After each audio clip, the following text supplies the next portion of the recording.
ಎಲ್ಲರಿಗೂ ನಮಸ್ಕಾರ.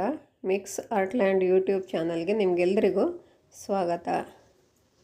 ಇವತ್ತಿನ ವಿಡಿಯೋದಲ್ಲಿ ಕ್ಯಾರಿ ಬ್ಯಾಗನ್ನು ಯೂಸ್ ಮಾಡಿಕೊಂಡು ಒಂದು ಹೂವಿನ ತೋರಣವನ್ನು ಮಾಡಿ ತೋರಿಸಿಕೊಡ್ತಾ ಇದ್ದೀನಿ. ಬಾಗಿಲಿಗೆ ಹಾಕುವಂಥದ್ದು 3 ಕಲರ್ ಕ್ಯಾರಿ ಬ್ಯಾಗ್ ತೆಗೆದುಕೊಂಡಿದ್ದೀನಿ.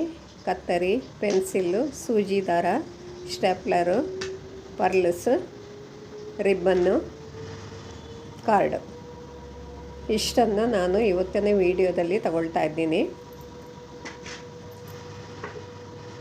ಕಾರ್ಡನ್ನು ತೆಗೆದುಕೊಂಡು ಪೆಟಲ್ ಶೇಪ್ನಲ್ಲಿ ಕಟ್ ಮಾಡ್ತಾ ಇದ್ದೀನಿ.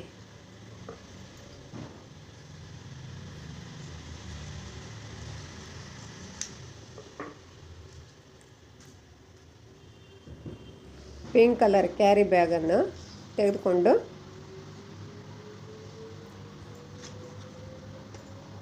ಪೆನ್ಸಿಲ್ನಿಂದ ಪೆಟಲ್ ಶೇಪ್ನಲ್ಲಿ ಮಾರ್ಕ್ ಮಾಡಿಕೊಂಡು ನಂತರ ಕಟ್ ಮಾಡ್ಕೋತಾ ಇದ್ದೀನಿ.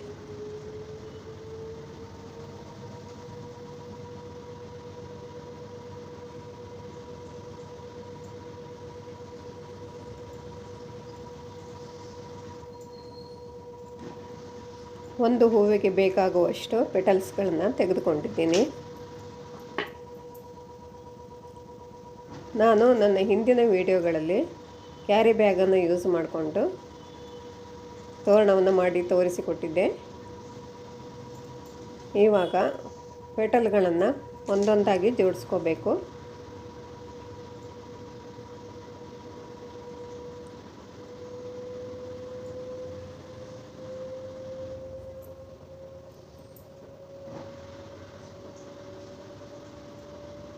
ಒಟ್ಟು 7 ಪೆಟಲ್ಗಳನ್ನು ಸೇರಿಸಿ ಒಂದು ಹೂವು ಮಾಡ್ತಾಯಿದ್ದೀನಿ.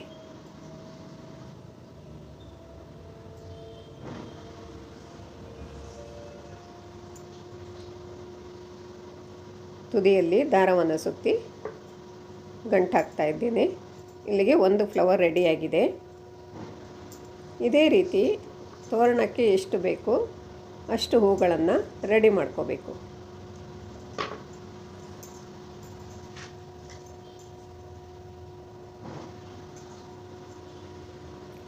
ನಾನು 3 ಕಲರ್ನಲ್ಲಿ ರೆಡಿ ಮಾಡ್ಕೊಂಡಿದ್ದೆ ಹೂಗಳನ್ನು. ಇವಾಗ ರಿಬ್ಬನ್ ತೆಗೆದುಕೊಂಡು ಬಾಗಿಲಿನ ಸೈಜ್ನಲ್ಲಿ ಕಟ್ ಮಾಡ್ಕೊಂಡಿದ್ದೀನಿ. ಮಧ್ಯದಲ್ಲಿ ಯೆಲ್ಲೋ ಕಲರ್ ಸ್ಟೇಪ್ಲರ್ ಹಾಕಿ ಅಂಟಿಸಿದ್ದೀನಿ.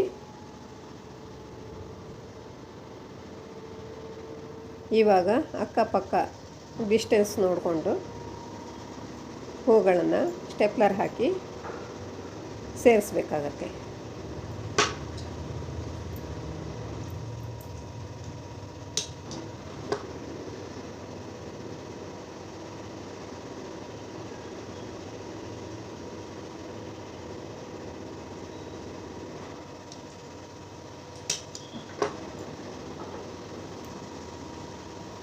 ಇದೇ ರೀತಿ ಬರೀ ಯೆಲ್ಲೋ ಕಲರ್ನಿಂದ ಮಾಡಿದ್ರೆ ಸಂಪಿಗೆ ಹೂವು ತೋರಣ ಮಾಡಿದ ಹಾಗೆ ಇರುತ್ತೆ.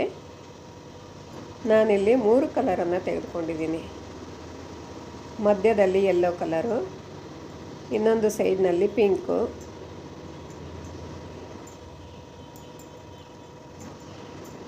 ಮತ್ತೊಂದು ಸೈಡ್ನಲ್ಲಿ ವೈಟ್.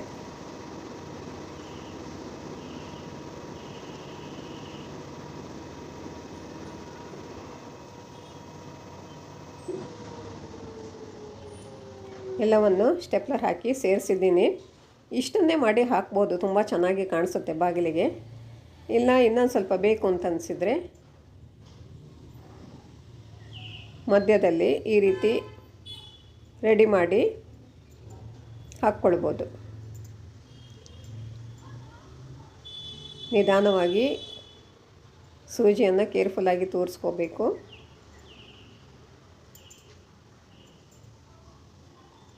ಸ್ವಲ್ಪ ಸೂಜಿಯನ್ನು ತೂರಿಸೋದು ಕಷ್ಟ ಆಗುತ್ತೆ, ನಿಧಾನವಾಗಿ ತೂರಿಸ್ಕೋಬೇಕು. ನಂತರ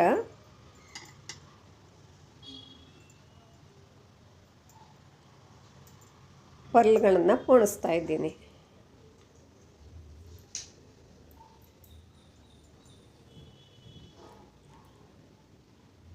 ಹತ್ತು ಪರ್ಲ್ಗಳನ್ನು ನೋಡ್ಕೋಬೇಕು, ಎಷ್ಟು ಉದ್ದ ಬೇಕು ಅನ್ನೋದನ್ನು ನೋಡಿಕೊಂಡು ಅಷ್ಟು ಪರ್ಲ್ಗಳನ್ನು ತೋರಿಸ್ಕೋಬೇಕು.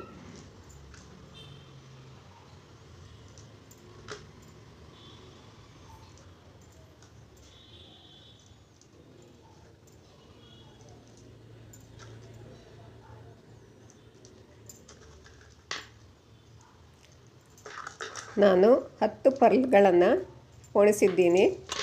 ಇದನ್ನು ರಿಬ್ಬನ್ಗೆ ಸೂಜಿ ಸಹಾಯದಿಂದ ಸೇರಿಸ್ಕೋಬೇಕು.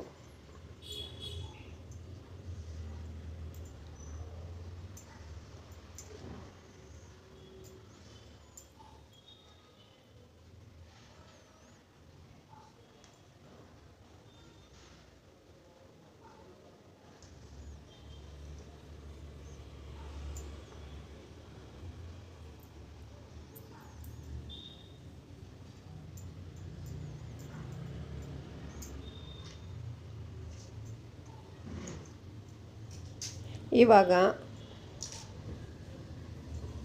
ಮೇಲ್ಭಾಗದಲ್ಲಿ ಇನ್ನೊಂದು ರಿಬ್ಬನ್ ಅಥವಾ ರಿಬ್ಬನ್ ಈ ರೀತಿ ಸೇರಿಸ್ಕೋಬೇಕು. ಅಥವಾ ಲೇಸನ್ನು ಕೂಡ ಇದರ ಬದಲಿಗೆ ಲೇಸನ್ನು ಕೂಡ ಸೇರಿಸ್ಕೋಬೋದು. ದೂರ ದೂರಕ್ಕೆ ಸ್ಟೆಪ್ಲರ್ ಹಾಕಿದರೆ ಸಾಕು. ಅಥವಾ ಈ ರೀತಿ ಒಂದು ಲೇಸನ್ನು ಕೂಡ ಅಂಟಿಸ್ಕೋಬೋದು. ಇಷ್ಟು ಮಾಡಿದ್ರೆ ತೋರಣ ಮುಗಿಯುತ್ತೆ. ತೋರಣ ಈ ರೀತಿ ಬಂದಿದೆ.